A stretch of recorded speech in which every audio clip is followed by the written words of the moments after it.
In a game as punishing as Escape from Tarkov, anything that helps players, new and veteran, to grease the wheels is sorely needed. Insurance is a great countermeasure to the brutal loss we all experience in Tarkov, and one that helps you get at least some of your gear back. Let's break it down and I'll give some thoughts after. So what is insurance exactly? Insuring a piece of equipment gives you the chance to be able to recover an item you lost in raid, whether it be to dying or via some shady tactics that can actually make you some money in the long term. More on that later. One very important thing to note at the beginning here is that any items you have on your PMC when the raid timer hits 0 and you are missing in action are not eligible for insurance returns. A quick tip for you here is to throw everything that's insured right in front of you on the floor, and any items you might be able to vendor to one of the traders for good money in your secure container. This will guarantee you get the item back with the given delay from the chosen trader you choose to insure with. Again, this will be covered later. You cannot insure every item in the game. Some examples of items you can insure are helmets, armor, weapons and attachments, rigs, backpacks, magazines and headsets.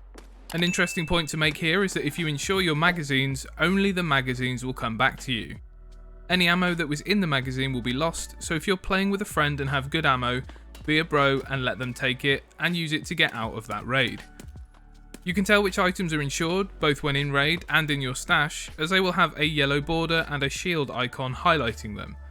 When items are returned to you, they lose that insured status and you will need to insure these items again. The cost of insuring items are tied to the value of the item to traders. For example, it costs a hell of a lot more to insure a slick or hex grid than a packer or even a rat rig. You can insure your items in two different ways. Firstly, you can right click on an item in your stash screen and select Insure. This will pop up the insurance screen, allowing you to choose who to insure the item with. The second way, and one that you'll use most often, is on the Insurance Pre-Raid screen. After you've selected your map, that you're playing an online game, and you accept that you don't have a map in your inventory, does anyone actually use maps? Let me know in the comments if you've ever actually taken a map into raid. Anyway, after all of those screens, you'll come to Insurance. From this screen, you'll mark individual items that you wish to insure. You can also hit the Insure All button to insure everything that's eligible, then click the confirmation. It's worth noting here, before you load into a raid, that there is an exception to the insurance rule on labs. You won't stumble into labs accidentally, as it requires a special access keycard, but insured items will not be returned to you on this location. Enjoying this video so far? Let me know with a like and hit subscribe for more guides and tips just like this. When on the insurance screen, you'll see a drop-down menu which currently allows you to select Prapper or Therapist. At the moment, these are your two options, and both of them give different benefits and have corresponding drawbacks. For example, if you choose to insure with Prapper, it'll cost you slightly less than Therapist, but the base return time is 24 to 36 hours, and that's not in-game time. Come back tomorrow to collect these kits. You also only have 4 days to collect your returned items from Prapper. Therapist, conversely, costs a little bit more than Prapper, but her base return time is 12 to 24 hours. She also holds onto your items for 6 days compared to Prapper's 4. Choose the insurer who most closely matches your budget and playtime. If, like me, you usually play in the evening for a few hours, you're not going to need to collect your kits after 12 hours, so Prapper's returns are more my area. Return times can be reduced further by leveling up your intel center in the hideout, so get these leveled up as soon as you can. Now we get to the juicy part.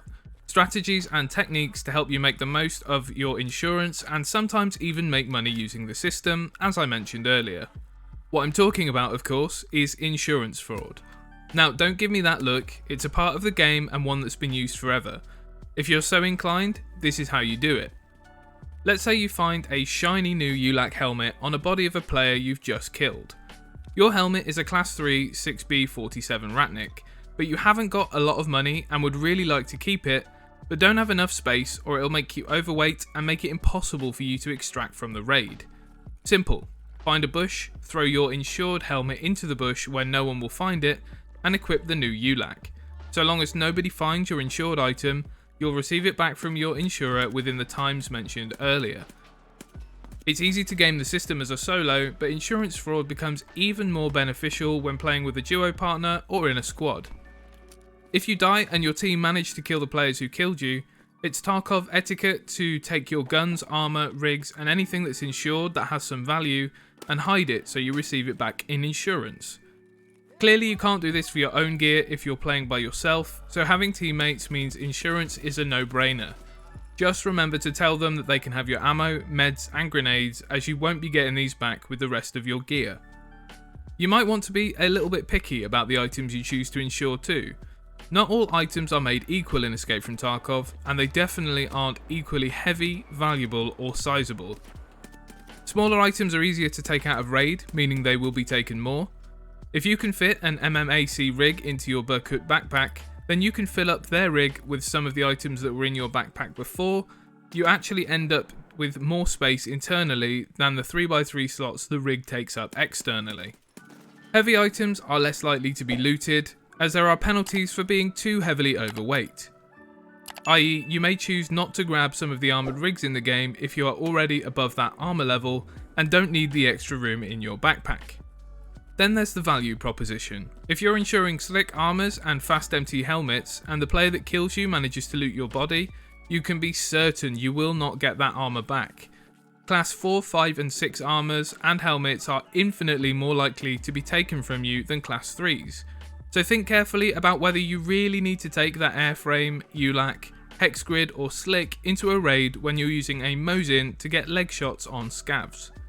Basically, the idea here is to ensure everything that's lower value, as it's less likely to be taken if you die, and things like hexes and slicks is up to you, but you can forget about getting them back if you die to a player. Hope you found this guide useful. I was going to add my thoughts on how I'd change the insurance system if it were up to me, but I think I'll save that for a future video.